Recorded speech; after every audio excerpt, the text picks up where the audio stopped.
Acting అంటే పిచ్చి. Honest గా 10th 11th చదువుకోవాలన్నప్పుడు నేను సీరియస్ గా ఆర్యా సినిమా చూసాక హీరో అవ్వాలని ఒక ఇది వచ్చింది.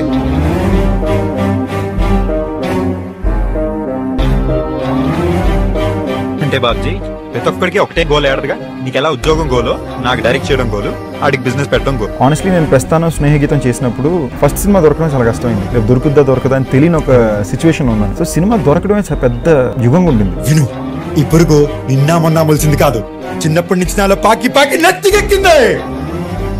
దమ్ముంటే ఫేస్ చేయి, లేదా సరిపో.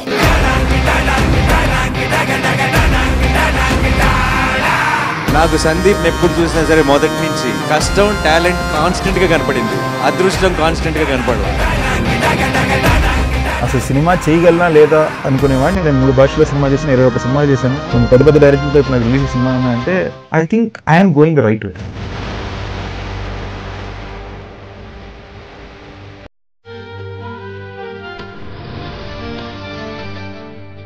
మన పక్కింటి అబ్బాయిలాగా వెరీ కామన్ ఫీచర్స్ ఉన్న తెలుగు అబ్బాయిలో ఉంటాడు, అందరూ ఐడెంటిఫై చేసుకున్నాను.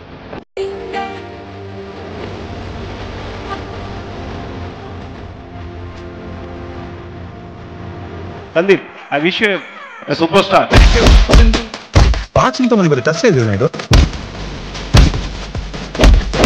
సందీప్ పెర్ఫార్మెన్స్ లెవెల్స్ చాలా బాగున్నాయి, చాలా అద్భుతంగా చేస్తున్నారు. ప్రతి సినిమాలోనూ చాలా కొత్తగా చేయడానికి ప్రయత్నిస్తున్నారు. గట్టి కొడితే వచ్చేది రక్తం, ఇంకా గట్టి కొడితే పోయేది ప్రాణం.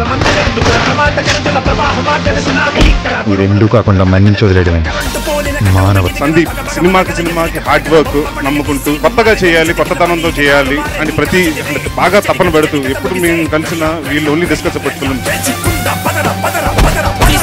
Sandeep has got a very good superb energy. He's got a super positive energy and he's got every capability to become a top league hero.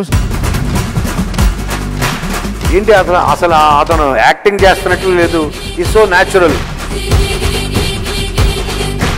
Sandeep Kishan, he will become promising hero and he will have very bright future. ఒక worst టైంలో మన కంటెంపరీసే మనం నమ్మనప్పుడు ఇంట్లో కూడా భయం వేస్తుంది. మనం చెప్పుకోలేదు, మన సంబంధం లేకుండా మనకు ప్రోత్సాహం ఇచ్చేది ఎవరంటే వీళ్ళు. అందులో సగం మంది మనం కలిసి కూడా ఉండరు, కలవగలరా కూడా తెలియదు.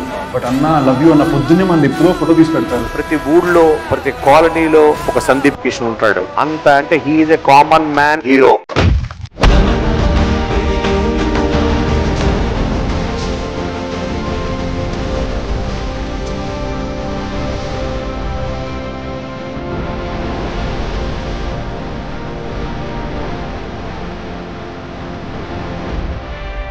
ఈ 15 ఏళ్ళలో నా కెరీర్ మొత్తం నేను ఏమంటున్నానంటే, నాకు నచ్చిన సినిమా చేయగలిగినా, ప్రొడ్యూసర్ టేబుల్ మీద మిగిలిందా, జనాలకు నచ్చిందా.